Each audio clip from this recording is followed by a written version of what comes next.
Bird strikes are a serious problem for the global aviation industry and are blamed for 255 human deaths between 1988 and 2013. Traditional methods used to reduce bird strikes include shooting, poisoning, scaring them with dogs, and capturing the birds. However, none of these methods are highly effective. Looking for a high-tech method to scare birds away from airports, researchers in Virginia set up a sonic net zone near an airstrip.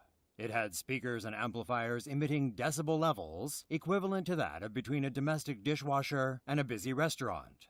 The noise disrupted bird communication and forced them to go elsewhere. The experiment found that 80% of the bird population near the airstrip area was reduced as a result of the sonic net.